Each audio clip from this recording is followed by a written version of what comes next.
Ni ye bamanankan kunnafoni kɛnɛ dayɛlɛnnen an ka foli ni waliɲumandɔn bɛ aw ye nin tuma in b'a sɔrɔ aw minnu sigilen n'u k'aw ɲɛmada walasa kunnafoniw bɛ se ka sɔrɔ Mali kun kan ani diɲɛ fan wɛrɛw kun kan nin y'a tuma selen bi bamanankan kunnafoni n'a kumabaw filɛ nin ye. Dolanciba min bɛna kɛ Egyptekaw fɛ yen ni farafinna bɛɛ bɛ ɲɔgɔn sɔrɔ a kɛnɛ kan o hukumu kɔnɔna la an ka jamana ɲɛmaa El Hadji Ibrahim Boubacar Keita ye samatasɛgɛw bisimila palais kɔnɔ ka bɛn juin kalo tile 5 ma a kun de ka jɔnjɔn drapeau d'u ma ani ka bilasiralikan caman f'u ɲɛna o tɛmɛnen kɔfɛ ziyara belebele mun bɛ labɛn Tamani ni a bɛ kɛ san o san a bɛ labɛn Mali silamɛw ka jɛkuluba au conseil islamique maa ɲɛma an karamɔgɔ Seydi Cherif Ousmane Madani Haidara fɛ a labɛnw bɛ sen na ninnu de ye bamanankan na kunnafoni belebelew ye minnu bɛna walawala aw ye sɔɔni kɔnɔ.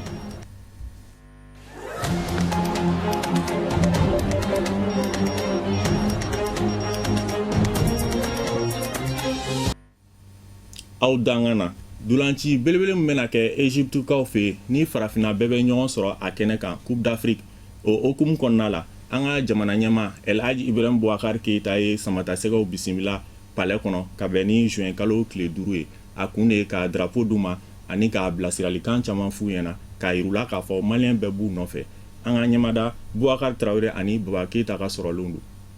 Ni lajɛ in kɛra nisɔndiya kɛnɛ ye kuluba min ye jamana jɔnjɔn dali kɔfɛ min ye an ka église supporters fɛ kɛrɛnkɛrɛnna minisiri min ɲɛsilen don farikolo ɲɛnajɛ ma ale kɔni ye dantigɛli kɛ k'a ka nisɔndiya yira k'a yira k'a fɔ jamana ale kɔni kelen k'i seko bɛɛ lajɛlen kɛ denmisɛnnin ye nin ko la.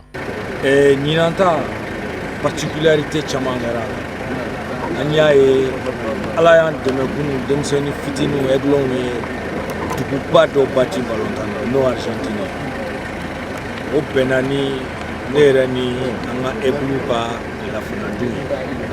u ye min fɔ ne ye n wasara u ye min fɔ président yɛrɛ n wasara an tɛ kuma ala kɔ u kɔni ko k'olu bɛ fɛ ka ko kɛ ɲina Mali ma se yɔrɔ min an ko alhamdulillah aw bɛɛ k'an dɛmɛ ni dugawu ye an ka se k'o kɛ n bɛ min fɔ a y'aw journalistes tatɔ don u ka dɔrɔmɛ tɛ gouvernement na président ni premier ministre nommé u ye n wele fɛn fɛn bɛ yen n'a bɛ kɛ comme moyen a y'a bila an ka sportifs ka disposition a y'u ka prime bɛɛ sara ka ban pewu olu ta wo minnu bɛ pɔlɔ in a bɛɛ sara la donc c'est pour vous dire que an kɔni pour que résultat ka kɛ moyen de bɛ donc an ye moyen bila a tɔ bɛ denmisɛnninw la. Tɛmɛnen kɔ ka bɔ yen jamanakuntigi El Hadji Ibrahim Boubacar Keita église ka donfini min don kan nata kɔnɔna na o taara ka yira a la n'a ka premier ministre min ye kɛrɛnkɛrɛnnenya la Ernest Maw fɛ wa El Hadji Ibrahim Boubacar Keita a y'a ka nisɔndiya yira ka drapeau ta k'a di min ye kɛrɛnkɛrɛnnenya la église capitaine ma k'a yira k'a fɔ ko jamanakɔnɔden bɛɛ lajɛlen ni jigi b'u kan min b'a to kan nata o bɛ se ka koba kɛ laɲini tɛ dɔwɛrɛ ka se ka na ni jɔnjɔ ye an ka jamana o kɔnɔna na Coupe d'Afrique min ka kɛ Egypte jamana kan wa denmisɛnninlakaw yɛrɛ ka fɔ la ko jamanakuntigi ka nin kɛwale min filɛ olu fana na fɛɛrɛ bɛɛ lajɛlen kɛ min b'a to kunnawolo o bɛ se ka sɔrɔ malidenw u sigilen don ka jɔnjɔn min kɔnɔ ko u na fɛɛrɛ bɛɛ lajɛlen kɛ Mali ka se ka o sɔrɔ ɲinɛ. Kun nisɔndiyalen don char de poule kun bɛ mɔgɔ caman na parce que hali ne yɛrɛ siɲɛ fɔlɔ de kun ye ne ka se palais la donc voilà an kumana a ye kuma caman fɔ nisɔndiya kumaw b'a la bɛɛ yɛrɛ y'a ye président kasira donc o ye fɛnba ye donc an de b'a essayer sisan ka taa ka maliyɛn den bɛɛ la nisɔndiya pour que an bɛ se ka ko dɔ kɛ comme ɲɔgɔn ma deli ka kɛ Mali la. Bon jamanatigi y'an reçoit a diyara n ye a bɔnna ma façon ko de don ne y'a ye président jamanakuntigi y'a reçoit ka taa palais la ka kuma fɛ c'est que a dalen b'an na jamanadenw bɛɛ dalen b'an na mais ni plus an ka taa compétition na ka se compétition ɲɛnama kɛ ka jamanaden bɛɛ kunna wolo. Bon président a ye kuma caman fɔ an ɲɛna a ye kuma fɔ an ɲɛna kuma min yɛrɛ a donna an na kuma minnu y'an sɔgɔ quoi donc a y'an bilasira an bilasiracogo ɲana ni Ala sɔnna an bɛ fɛn sugu bɛɛ kɛ pour que ka jamana kɔnɔden bɛɛ nimisi wasa. An b'a fɔ lajɛ in kun cɛra ni fotota belebele jamanakuntigi n'a ka gouvernement maaw ani dolantanaw ni ɲɔgɔn cɛla la. Sufiw ka jɛkulu taar'u ka nisɔndiya yira Mali silamɛw ka jɛkuluba au conseil islamique maa ɲɛma an karamɔgɔ Seydi Cherif Ousmane Madani Haidara la ka sababu kɛ a ka au conseil islamique maa ɲɛmaaya u y'a yira la k'a fɔ u dalen don a la baara mun kalifalen don a la k'a bɛ se a minɛn kɔrɔ lutu siribe ka sɔrɔlen don a kumakan bɛ se musa fɔnba fɛ kabini silamaya dɛmɛtɔ ansaru ɲɛjɔyɔrɔ a sayyada sherif usman madana haidara kɛra mali silamatɔnw ka fara ɲɔgɔn kan jɛkuluba haut conseil islamique du mali maa ɲɛmaa ye maa ɲɛmaw tɔn jɛkulubaw forobatɔ ɲɛmaw ni diinɛ tɔnw olu de bɛ ka ɲɔgɔn valen sherifila duba la bangoni janginɛbugu la k'u ka nisɔndiya jira a la a sigili la silamaya ɲɛmaaya la o de kadara kelen kɔnɔ sufiw ka tɔn n'o ɲɛmaaya bɛ Sheikh Mohamed Maïga bolo ale nana ka nisɔndiya jira zamzamiyu la ka laban ka jira la k'a fɔ a b'a ka bila la a Sheikh Mohamed Maïga a ka nin bɔɲɛ in banni na a y'a jira k'a fɔ hakɛ dɔ de don ale yɛrɛ ka a kana bɔ a ye k'a sababu kɛ zamzamiyu ye cɛsiribaw minnu kɛ silamaya diinɛ sankɔrɔtali la diɲɛ fa bɛɛ lajɛlen la ko ni silama y'o dɔn bɛɛ k'a ka kan i k'i sen bɔ i kɔnɔkɔrɔ ka n'o ŋaniya ɲumanya da alhamdulillah an mana basi la an nana sabula Sherif Usman Madana Haidara ala y'a latigɛ ale de kɛra haut conseil islamique président ye n'o ye silamɛ bɛɛ lajɛlen ka ɲɛmɔgɔba ye Mali kɔnɔ an nana ka na an ɲɛ da ka kana waleɲuman dɔn foli ka ala a ka du kɔnɔ walasa an yɛrɛ kana kɛ fitiriwale ani hasidi o kama an nana kana foli bila ala yɛrɛ zati kama sabula Sherif Usman Madana Haidara ne ma dunan tɛ an bɛ ɲɔgɔn dɔn a ka ca ni san camanba ye alhamdulillah nisɔndiya sɔrɔla la sabula ne y'a ye k'a fɔ dɔrɔn n nana an ka so sabula Sherif Usman Madana Haidara fɛ n'i nana kuma sanga ni waati bɛɛ lajɛlen i bɛ bonya ani karama de sɔrɔ a fɛ wale min bɛ fɛ k'a fɔ silamɛ bɛɛ lajɛlen ye dɔrɔn k'a fɔ silamɛw ka don da kelen fɛ u ka bɔ da kelen fɛ wa n'an ka silamɛw n'an ye ɲɛmɔgɔ sɔrɔ an ka farafarali kow dabila an bɛɛ lajɛlen ka tugu a kɔ ala zati kama k'a dɛmɛ ni tiɲɛ ye k'a dɛmɛ ala zati kama walasa a bɛ se ka nɔgɔya bolo cogo min na sirifikɛ a y'a ka nisɔndiyaw jira ka laban ka wale ɲuman dɔn kɛ ka ɲɛsin a Sheikh Mohamed Maïga ma a k'aw nin wulikajɔ in na ka sabu kɛ a n'a kɔrɔ ye banni ma da o ma sira min bɛ ale yɛrɛ ni a Sheikh Mohamed Maïga ni ɲɔgɔn cɛ hadamadenya sira diinɛ labaarali siraw a y'i da se o ma a m'aw ladɔnniya k'a fɔ Mali silamatɔnw ka fara ɲɔgɔn kan jɛkuluba haut conseil islamique du Mali jɛkuluba do jɛkulu min ye silamaw kuma da a n'u filɛli ɲɛ ye u ni jamana ɲɛmaw ni ɲɔgɔn cɛ arabado juin kalo tile 5 barawuli sigida ɲɛmaw diinɛ ɲɛmaw ani denmisɛnnin jɛkulu ye ɲɔgɔn ye belebele kɛ ɲɔgɔn ye tun bɛ tali kɛ fɛn mun kan ziyara belebele mun kun bɔlen don walasa ziyara in ka se ka kɛ hɛrɛ ni baden kɔnɔ lutu siribe ka sɔrɔlen don a kumakan bɛ lase musa fɔnba fɛ tamani ziyaraba sebere do juin kalo tile 8 wa san o san silamɛw b'u kunda yen de kan barawule cercle la segu jamana kan Mali silamatɔnw ka fara ɲɔgɔn kan jɛkuluba haut conseil islamique du Mali maa ɲɛma silamɛya dɛmɛtɔ ansaru ɲɛjɔyɔrɔ a sayyada Sherif Usman Madana Haidara mansaw dɔw dan bɛ ye kɛrɛnkɛrɛnnen ɲɛna ba madani ka sanga n'o ye tamani zubere fɛ n'o ye baba kumandan ye ani silamɛya dɛmɛtɔ ansar ɲɛmaw dugutigiw ni alimamiw kamalenkuntigiw ni musokuntigiw u farala ɲɔgɔn kan ka sigi ka hakili jagabɔ kɛ labɛn minnu kan ka sabati yanni sebere juin kalo tile 8 ziyara do cɛ k'o bɛɛ lajɛlen ɲɛfɔ ɲɔgɔn ye janko kunnafoniw ka kɛ hakɛ kelen na bɛɛ bolo o kɛnɛ de sigira senga tamani kɔnɔ komi réunion tɛ baasi ye tiɲɛ don kununko ne ni commandant sigira k'a lajɛ sécurité bɛ jamana bɛ position min na an bɛɛ ka bɔ niveau kelen na an ka hakililaw falen ɲɔgɔn kan pour que ka se ka ci bila bɛɛ ma a kana an bɛ sari mɔ ko y'olu de ta ye a tɛ ka pan olu kunna ani sécurité minnu bɛ karamɔgɔ yɛrɛ nɔfɛ ani sécurité minnu nani don an bɛɛ ka se ka fara ɲɔgɔn kan ani duguden ni dugutigi ni alimamuw an ka se ka dabalu tigɛ dɔ bɛ dɔ dɔ t'o dɔn ni dɔ ye kunta dɔ ye kan ta a ka ca na a fanga bɛ se ko la a bɛ tɛmɛ a kɛmɛ k'a laɲini a ka kɛ cogo min na ala b'a kɛ ten nɔ sigi in kun yɛrɛ ye munna jama min b'a la ka na jama in bɛ kunbɛn cogo di sécurité bɛ kɛ cogo di bɛɛ ka se ka i ka place dɔn minnu bɛ kunnafoni fana di sécurité mɔgɔw ma olu ka ɲɔgɔn dɔn an ka bɔ ɲɔgɔn niveau kalama ko ye sigi yɛrɛ kun yɛrɛ de y'o ye ni fɛn min bɛ yen nɔ min mana kunnafoni min sɔrɔ a surunyana a dɔgɔyara o an ka se k'a di ɲɔgɔn ma teliyara ka se k'a kunbɛn sira fɛ yan'a ka taa ɲɛfɛ silamɛya dɛmɛtɔ ansaru y'u ka nisɔndiya jira kɛrɛnkɛrɛnnen ɲɛna a ma ɲɛma minnu yera sigi la labɛn minnu sabatira baaraw minnu kan ka kɛ ka taamadenw bisimila ziyara kɛnɛ kan faamuya sɔrɔla a baara caman na vraiment a kɛra sigi nafamanba ye bɛɛ lajɛlen y'i ka hakilina fɔ baara in kɔnɔ an bɛɛ ye hakilina kelen ye mais baara kɛcogo de tɛ kelen ye mais ala sɔnna an ye ɲɔgɔn faamu baara la sabu jama n'a kan ka jɛ ka baara kelen kɛ f'a ka ɲɔgɔn faamu hali n'a ka baaraw tɛ kelen ye bon o ɲɔgɔn faamu de tun bɛ sɔgɔmada in na o sigi de tun bɛ sɔgɔmada in na tamani baba pamanda n'o ye sous-préfet ye a ko a bɛ weleda ka ɲɛsin ziyarakɛla bɛɛ lajɛlen mɔ lakana tigilama minnu bɛ yen tamani kɔnɔ a n'a lamini silamɛya dɛmɛtɔ ansar lakanabaw ani jamana tɔgɔla lakanabaw minnu n'a mɛn u k'a dɔn k'a fɔ u nanen don olu de ka lakana kama u ka laɲini ma na kɛ fɛn min ye ziyarakɛlaw ka don o da fɛ i n'a fɔ laraweli n'a ɲɔgɔnna ni o ye fuyeliw ye. Ne bɛ wele min bila ziyarakɛlaw ma donc comme ziyara jama ka ca donc ansardi ka sécurité mɔgɔw dugu donda bɛɛ la a n'a bɔda ninnu donc n'o nana u bɛ laɲini min ko fɛ n'o ye ka u lajɛ marafɛn fɛn na vraiment o kana kɛ dusu ye quoi u k'a faamuya u bɛ yan anw yɛrɛ ka lakana ye kama an n'an bolofɛnw u b'o lakana ye kama donc nabaga ninnu kana dimi quoi donc u bɛ yan anw yɛrɛ ye kama an ka sécurité b'olu kama o kana dimi ansardi mɔgɔ minnu fana fuyeli min kɛ comme bɛɛ mɔgɔw dusuw tɛ kelen ye dɔw dimi ka di u k'a faamuya bɛɛ n'a minɛ cogo lo o kana dimi olu mɔgɔ fana kɔrɔ wa o k'o bɛrɛ bɛn mɔgɔw ma quoi. An b'aw ladɔnniya k'a fɔ tamani ziyaraba juma juin kalo tile 7 o bɛ kɛ ziyarakɛlaw bisimila don ye ni ka dugu jɛ sibiri ziyara yɛrɛ don la ala k'a don jira an na. Amina Arabi hali bi ziyaraba in hukumu kɔnɔna la barawuli finitigilakaw k'a fara ansar vigilu ani protection civile maaw kan bɛɛ de wulilen don k'i jɔ cogo min na ziyara in bɛ se ka don ka bɔ hɛrɛ kɔnɔna la Buya Kulubali ka sɔrɔlenw don a kumakan bɛ lase Musa Fɔnba fɛ.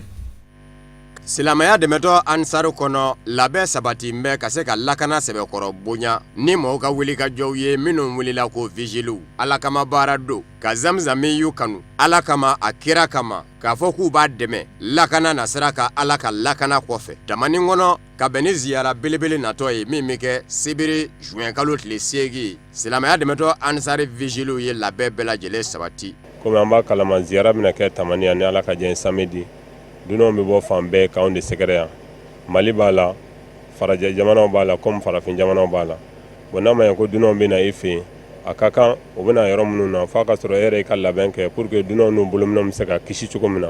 an ka wulikajɔ kun de ka taga dondaw lajɛ mɔgɔ bɛ se ka bɔ yɔrɔ yɔrɔ ka don tamani ka taga ka t'o yɔrɔw filɛ n'an y'o yɔrɔw filɛ disposition an bɛ sɔrɔ k'o ta pour que mɔgɔw n'u bolominɛw bɛ se ka lakana cogo min na. Bon ɲinan kɔni an ka ye kɔnɔna ni ala sɔnna laɲini min ye baara in kɔnɔ a bɛ sabati ka sababu kɛ an ka finitigilakaw an nisɔndiyara ka sɔrɔ ziyara ma se fɔlɔ gendarmerie bɛ yan polisi bɛ yan kɔri tɔw bɛ kɔfɛ dɔw nana ka ban n'olu ye seli kɛ yan wa dɔw fana bɛ nali donc ka kuma lasurunya dɔrɔn ɲinan disposition min talen don baara kɔnɔna la ansar mɔgɔw bɛ yan nɔ n'o y'olu ka lakana sira ye n'o vigiliw ye alhamdulilayi min ka bon bɛɛ lajɛlen n'o ye jamana yɛrɛ ka porte d'uniforme ye olu kelen n'o ka fan bɛɛ labɔ an bolo yan nɔ. Cakɛ ɲɔnya o bɛ se ka sabati silamɛya dɛmɛtɔ ansari lakanabaw ni jamana tɔgɔla lakanabaw ni ɲɔgɔn cɛ cogo min hakili falen falenw kunnafoni di ɲɔgɔnmaw olu bɛ kɛ sababu ye ka baara tɔ ɲɛ ka taa fɛ lakana nasira kan.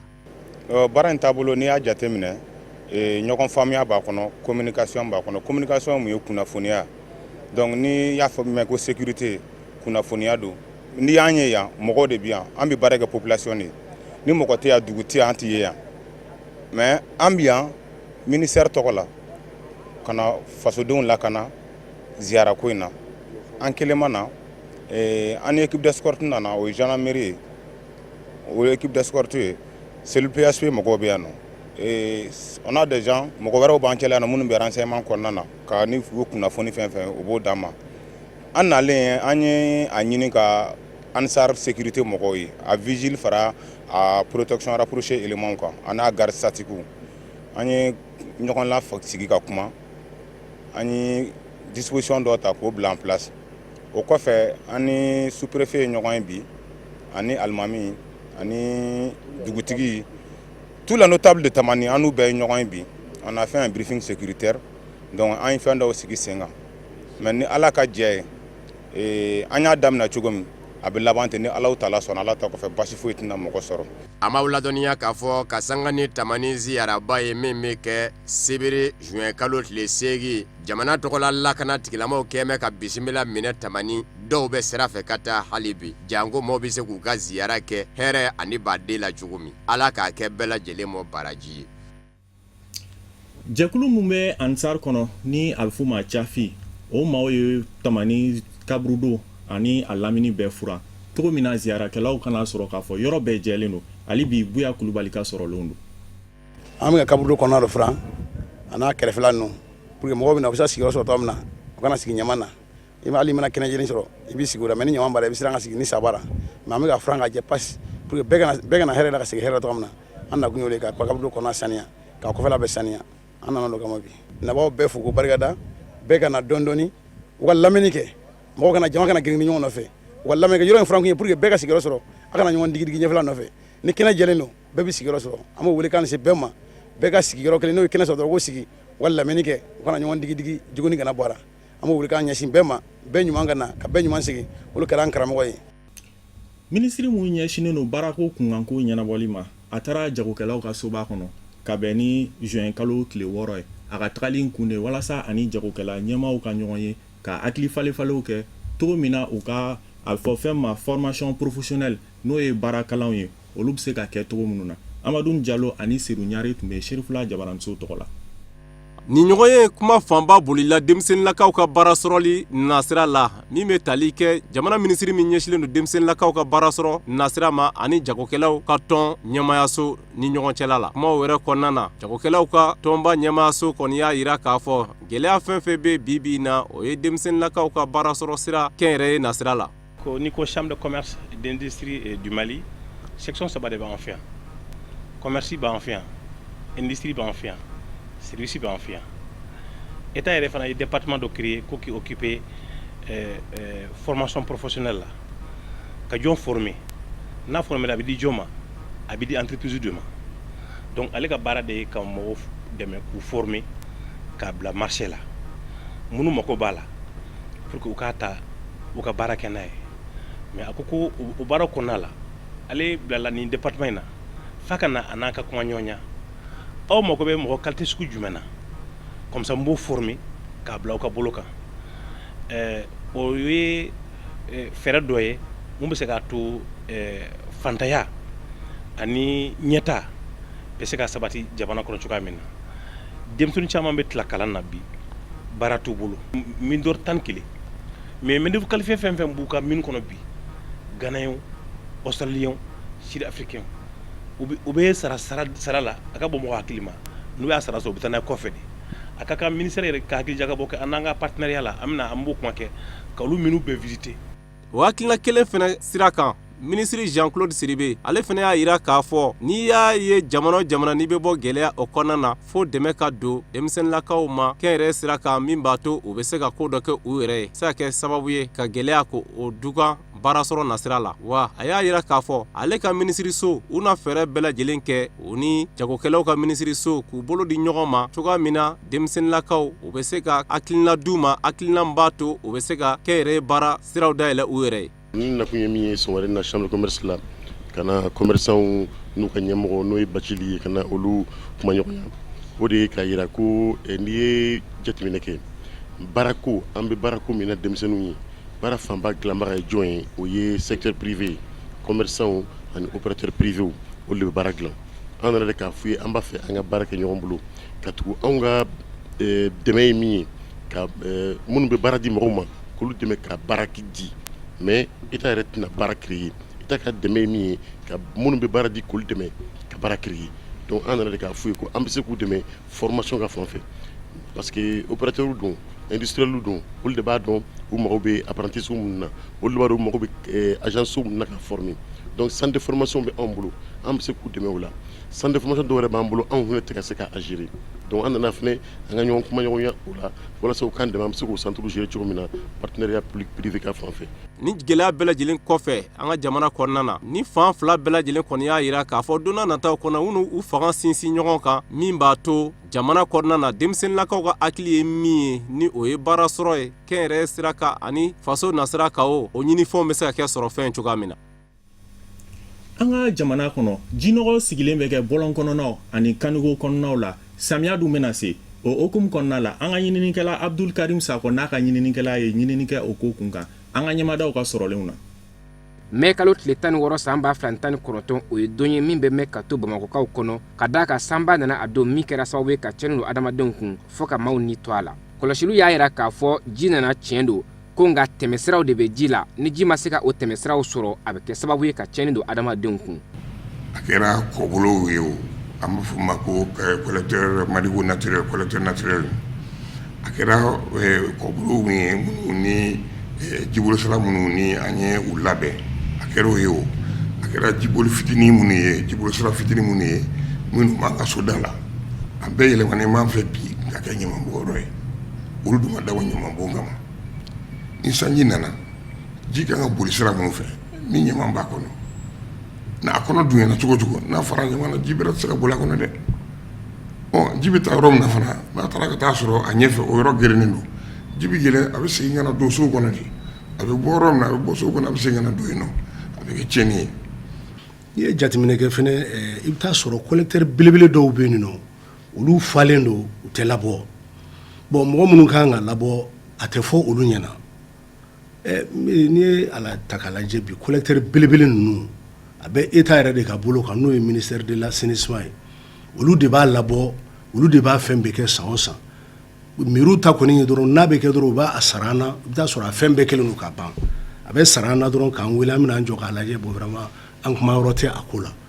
o min filɛ nin ye f'o de ka dabila an ka sigi an k'an tɛgɛ di ɲɔgɔn ma an ka jɛ k'o baaraw kɛ ɲɔgɔn fɛ surtout n'a fɔra ko ka na ni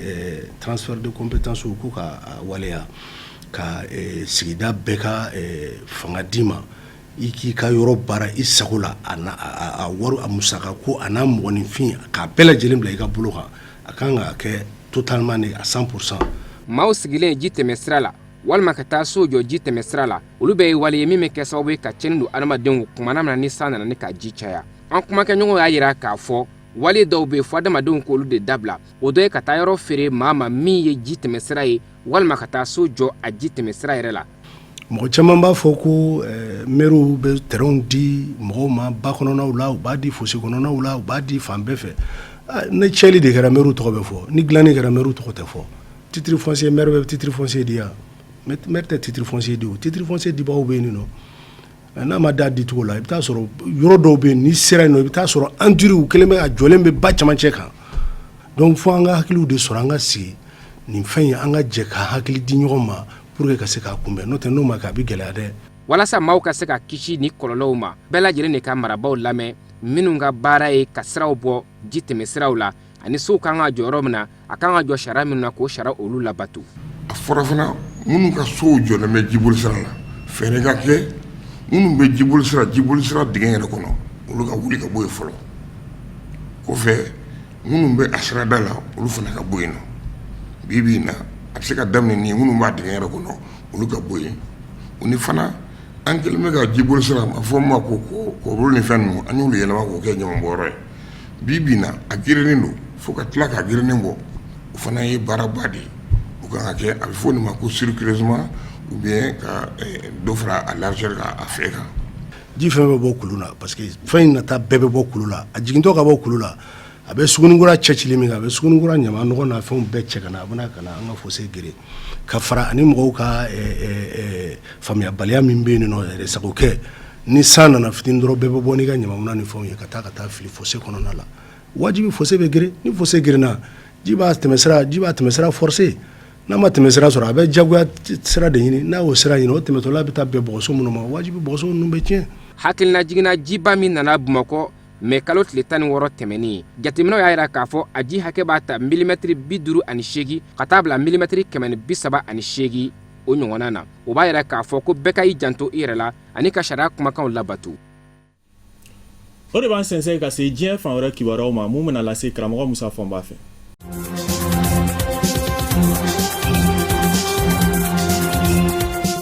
Burkina Faso jamana kɔnɔ jamana ɲɛmayaso fanga ɲinindɔ n'o ye jamana ɲɛma Roch Marc Christian Kabore ka fanga ɲinindɔ ye a y'a ka nisɔndiyaw jira k'a fɔ Faransi kere ka jateminɛ kɛ ka sɔn Burkina kere ka laɲiniw ma ka Blaise Compaoré Joguin François Compaoré bilali ka na di Burkina kiri ma ko sabati Burkina kiri ye ko fɛn do min bɛna u mɔ nka fanga sinamatɔw minnu bɛ Burkina kɛrɛnkɛrɛnnen ɲɛna Blaise Compaoré yɛrɛ a ka fanga ɲinindɔ ma ɲɛmaw y'a yira k'a fɔ olu jɔrɔn bɛ maɲi bolo mɔnɔ bɔnbɛ a nɔfɛ Burkina kiri fɛ ka sabu kɛ san 1998 kunnafoni dilaba dɔ kun bɛ ko Norbert Zongo min kun ka wuli ka jɔw ka ca maaw nɔbɔli la kɛrɛnkɛrɛnnen ɲɛna faamaw minnu bila bɛ faso baaraw la n'u bɛ dunkojuguyaw la wale kelen kokolonkɛw la a kun b'olu nɔbɔ k'u da fiɲɛ na ale de jeninen yira mɔbili kɔnɔ san 1998 a n'a jɛɲɔgɔn Zaba a kun bɛ ka sɛgɛsɛgɛli kɛ fɛn min fɛnɛ ka jamana ɲɛma wɛne Blaise Compaoré baden juakɛ min kun bɛ wele ko jamanakuntigi ni petit président François Compaoré o de ka chauffeur fara fa jugula min kun ma dɔn a kun bɛ k'o de ɲɛɲini n'a yɛrɛ tununa ndure ka taa bɔ a jeninen su kan o Blaise Compaoré ka fanga ɲini dɔ a ɲɛma danga ko Achille Tapsoba ale y'a yira k'a fɔ ale jɔrɔn bɛ ni Faransi kiri kɔni zona ka Blaise Compaoré juakɛ François Compaoré bila kana di Burkina kiri mɔ ko a laban kana na kɛ tajuru sera bere bawo fanga yɛlɛmanen ko ni dun ye Burkina jateminɛ bi ko mɔgɔw kan ka taa fɛn min ɲɛ o ye yafa ɲɔgɔn ani segi ɲɔgɔn ko ni kiri ma ɲa k'a bɛ sigi sen kan ko kiri ka taa o fɛnɛ ye jango jamana kelenya ani jamanadenw ka ɲɔgɔn kan fɔ o ka sabati jamana kɔnɔ nka fanga ɲini dɔ min bɛ jamana ɲɛmayaso la bi n'o ye jamana ɲɛma ka fanga ɲini dɔ ye Rochmar Christian Kabore o fanga ɲini dɔ ma ɲɛmaw ye a yira k'a fɔ ni maa min jɔrɔ mɛ ko tajuru sara bere de la boloda ko i k'i hakilina tigɛ k'o tɛna yirɔ olu ka yela mɔgɔw ka yafa ɲɔgɔn ma segin ka kɛ ɲɔgɔn ma o tɛ taa tiɲɛ fɔ ɲɔgɔn ye kɔ k'i bɛ se ka yafa maa ma maa min ye kojugu k'i la ka sɔrɔ a tigilama ma wele k'a ɲininka dalakan la a yɛrɛ ka yafa ɲini cogo di an b'aw ladɔnniya k'a fɔ Faransi kiri kɔni jɛna n'a ye k'a fɔ u bi François Compaoré Blaise Compaoré juakɛ bila kana di Burkina jamana kiri mɔ nka ko telin dɛ o de kosɔn maa tɛ se k'a fɔ k'i bɛ nisɔndiya ni a ye n'i kɛra Norbert Zongo soma ye bawo nin bɛɛ lajɛlen kɔfɛ Faransi gouvernement de bi tɛgɛnɔ bila sariya se dɔ la ko décret k'a fɔ ko jɛngɛra n'a ye a ka na Burkina Faso jamana kɔnɔ wa hali n'o kɛra François Compaoré ka lapasabaw ni o ye avocaw ye olu bɛ se ka se Faransi jɛkulu wɛrɛ ma ko Conseil d'État k'a jira k'a fɔ o ma jɛ ni Faransi ma ɲɛmaw ka yamaruya dili ye ka François Compaoré bila kana di Burkina kiri mɔ ni yen fɛnɛ o ma daja u la u bɛ se k'u bolo mɔnɔbɔ nazarala tɔnba Union Européenne Faransi min y'o tɔnden ye o ka kiribulon fɛnɛ fɛ Blaise Compaoré dɔgɔkɛ François Compaoré dili mɔ kiri mɔ.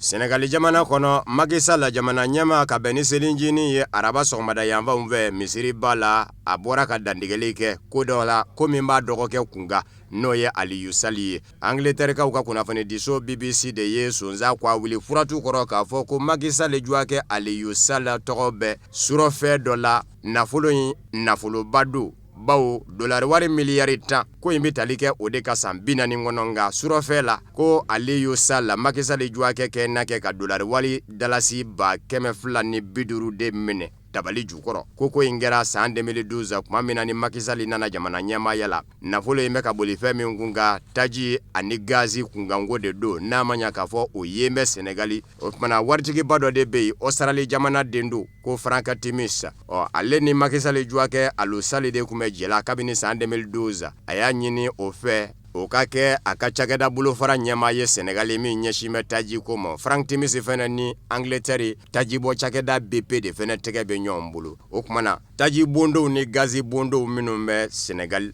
Australie jamana den ni homme d'affaires do Frank Timis ale ye a niyɔrɔ latɛmɛ BP ka bolo kan o kumana san 40 kɔnɔ ale kan ka min sɔrɔ dolari wari miliyari 10 de don nka ko in kɛra dibidibini dibi la BBC kunnafoni diso ka sɛgɛsɛgɛli ka fɔla Senegali jamana kɔka ni Macky Sall juakɛ Aliyu Sall ka dɛmɛw ye Aliyu Sall yɛrɛ bɔra kɔsada in na k'i dantigɛ k'a fɔ ko dugubila ngalo de dara la a ma deli ka waliwari minɛ a ma deli ka yuruku fɛn minɛ maa na yɔrɔ ja ani yɔrɔ suru ale bɛ min dɔn Australie jamana den ni Angleterrekaw ka taji bɔ cakɛda BP cakɛ ɲɔgɔn don ale kɛra a ka cakɛda bolofara min bɛ Senegali o ɲɛmaa ye ale tun b'a ka sara de ta n'a ma ɲa k'a fɔ Macky Sall yɛrɛ dɔn bɛ ni yurukumaw minɛni ye k'u datugu Ablaye Wade de Karim Wade datugura fɛ o cogo la Senegal faba Dakar maire fɛnɛ Khalifa Sall o datugura fɛ o cogo la a ma se k'a da k'a bombo ye ka bɛn ni selinjini selikɛnɛ ye a y'i to misiriba la k'a jira k'a fɔ fɛn kelen bɛ o ka faamu Senegali jamana nafasɔrɔ siraw minnu yelen filɛ taji ani gazi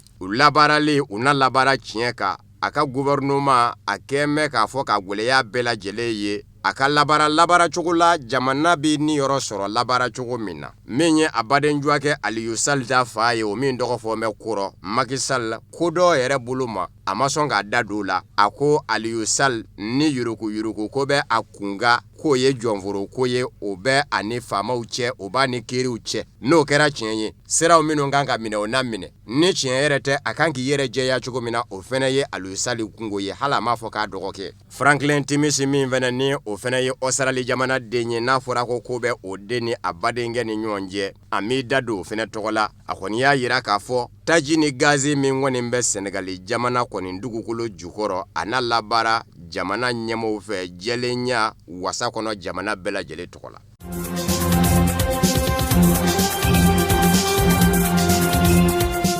Kongo Kinshasa jamana kɔnɔ ka bɛn ni araba ye juin kalo tile 5 adamadenya hakɛ lapasajɛkulu min bɛ wele ko la voix des sans voix n'a ɲɛmaaba kun ye Floribert Chebeya ye Floribert Chebeya min n'a ka chauffeur kɛ fara Fidel Bazana ni ɲinanɲu san kɔnɔntɔn ye tasibila dɔw kɛra ka ɲɛsin adamadenya hakɛ lapasajɛkulu ɲɛma ni a ka chauffeur kɛ mɔ a senfɛ Floribert Chebeya yɛrɛ a ka denbaya maa dɔw ye jirifeerenw da k'olu da k'u kɛ tasibila ye ka ɲɛsin a mɔ laada don an balima kerecɛnw fɛ yen Adelaida ni o ye Floribert Chebeya kɔrɔmuso ye o y'a yira k'a fɔ ale bilama dusukun kamikaminen don baw ale dɔgɔkɛ kun bɛ ale bolo i n'a fɔ a denkɛ di ale y'i jɔ n'a ka fɛn bɛɛ lajɛlen ye kabini a bɛ kalaw la fo ka na tila kalaw na n'a ma ɲa k'a fɔ maa don maa min fura dama ka wulikajɔ ɲɛsinnen don a ma ɲɔgɔn lapasali ma jango se tɛ maa min ye a kɛlen ka nin gɛnyɛrɛ ye dɛmɛnikɛjɛkulu in sigi senga ka ɲɛsin hadamadenya hakɛw lapasali ma a sɔrɔla k'a yɛrɛ ta n'o tɛ ale de kun jɔn kun bɛ n'a ka fɛn bɛɛ lajɛlen ye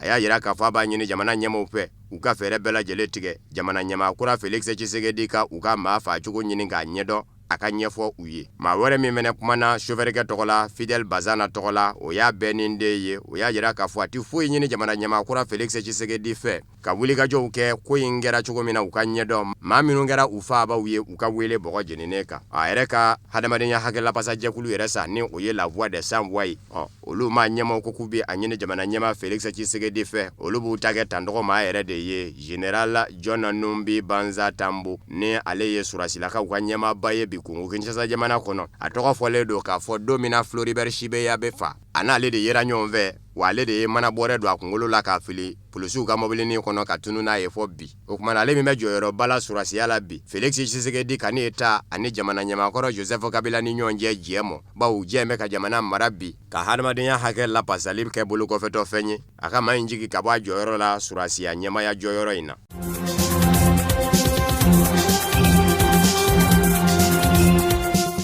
Sudan jamana kɔnɔ surasiw kɛlen kɔfɛ ka fali boloda ntɛnɛ ka ɲɛsin maa nanama sumanenw ma forobatɔ ɲɛmaw ni minnu kun bɛ sigikafɔ la kabini avril kalo ni ka laban k'a jira k'a fɔ sigikafɔ yɛrɛ tɛna kɛ u ni maa cɛ bilen furanjɛrɛ fanga bɛ labaara u fɛ fɔ ka taa se kalo 9 ɲɔgɔn na ma ka sɔrɔ ka jamanakuntigi sigi kalata labɛn coci cayara u nɔfɛ diɲɛ seleke naani setigi jamanaw fɛ u n'a mɛ segi u kɔ surasiya ɲɛmaaba Abdel Fattah al-Burhan araba juin kalo tile 5 a ye dantigɛli kɛ ka sanga ni selinji ni kow ye k'a fɔ a b'a ɲini forobatɔ ɲɛmaw fɛ u ka na ko kura u ka sigi u kun ye sigi k'a fɔ bila yɔrɔ min na u b'a ta ye nka min ye forobatɔ ɲɛmaw ye olu y'a yira k'a fɔ kandɛrɔ bilen lɛni u ka to n'u yɛrɛ ye olu na to u damafan fɛ u ni surasi tɛ sigi ka kuma bilen maa hakɛ min fara ntɛnɛ Khartoum Sudan duguba la n'a kɛ don a kun fɔra ko maa 14 k'a b'o la ka na kɛ maa 30 ye ka na kɛ maa 35 ye a bilama nan bɛ kɛ maa 101 dɔw ko maa 108 ja babolo ja min bɛ yen ni farafinna yɛrɛ a babolo ɲɔgɔnna tɛ janya la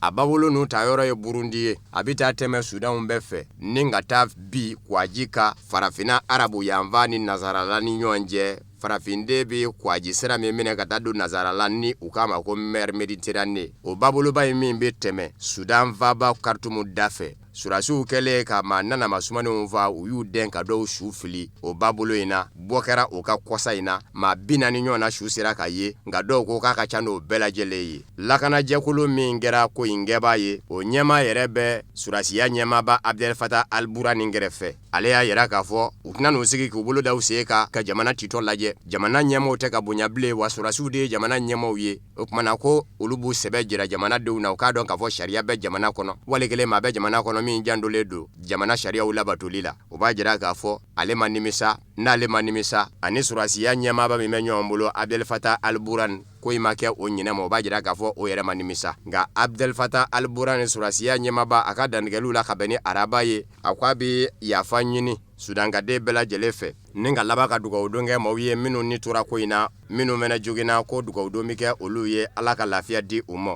nka k'a fɔ ko maa minnu kɛra ko in kɛbaaw ye an n'u wele bɔgɔ jeninen ka u ma bɔ surasiya ɲɛmaba da o de y'a to forobatɔw diminen don k'u n'u tɛ sigi ka kuma bilen.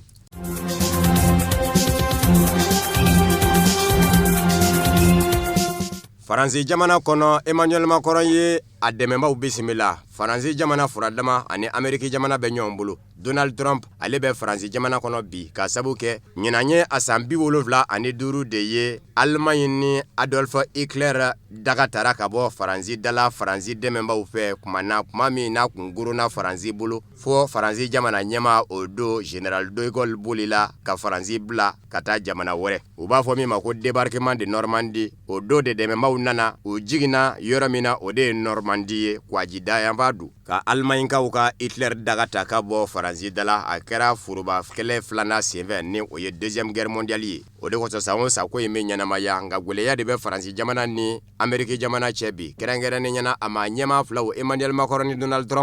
Trump ye maa ye a ka ko tɛ suda k'a fɔ a ni ye jɛɲɔgɔn ye o tɛ kɛ sababu ye a ka tɔli mɔ bebe na si tɛ ka si filɛ ni ɲɛ ɲuman ye maa filaw ni ɲɔgɔn cɛ novembre kalo tile 11 tɛmɛnen gwɛlɛya in yɛrɛ daminɛna Donald Trump ni Emmanuel Macron ni ɲɔgɔn cɛ o de la diɲɛ foroba kɛlɛ fɔlɔ n'o ye première guerre mondiale ye o kɛlen ka san gɛmɛ sɔrɔ Donald Trump natɔ Faransi o ko la Emmanuel Macron kun bɛ deli k'i dase lahala dɔ mɔ Europe bɛɛ lajɛlen ka lakanabaliya ta an bɛ k'u kalifa Ameriki jamana de la Ameriki jamana fɛnɛ bɛ maramafɛn ɲini k'o bila kɛlɛkɛbolo dɔ ka bolo kan o ɲɛsinen don Europe jamanaw lakanani ma ko OTAN o kumana Europe jamanaw n'o ye nazarala jamanaw ye olu bɛ wari sara Ameriki jamana ye Emmanuel Macron de ko sa ko a kuma sen bɛ Europe yɛrɛ k'a ka lakana jɛkulu bɔ k'a ka lakanani bɔ jamana wɛrɛ ka bolo kan o kɔrɔfɔ in de ma bɛɛ Donald Trump ma a jigintɔ pankuru la pankurunjigi kɛnɛ ka Faransi a sina k'a ka bataki sɛbɛti bɔlɔlɔ sanfɛ k'aw b'a fɔ ko nazarala ka jɔna yɛrɛ ka kɛlɛbolo ye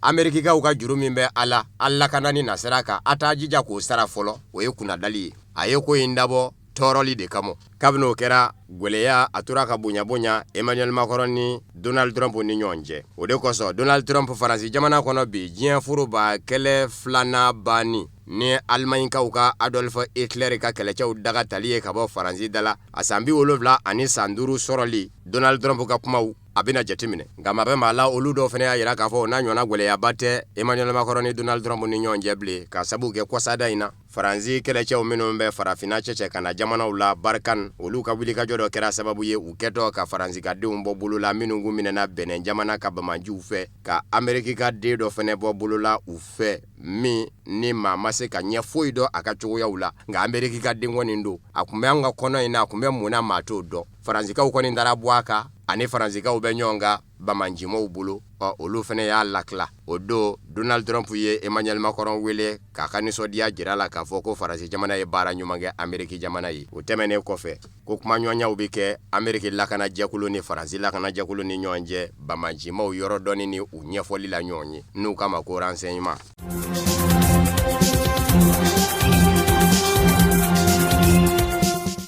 O de bɛ dan sigi bi bamanankan kunnafoniw na mun sera ka fara ɲɔgɔn kan ka bɛn ni tuma in ma kunnafoni di so ɲɛmaayaso fɛ an ni ce aw ka lajɛli la aw kan bɛn ni Ala sɔnna ma.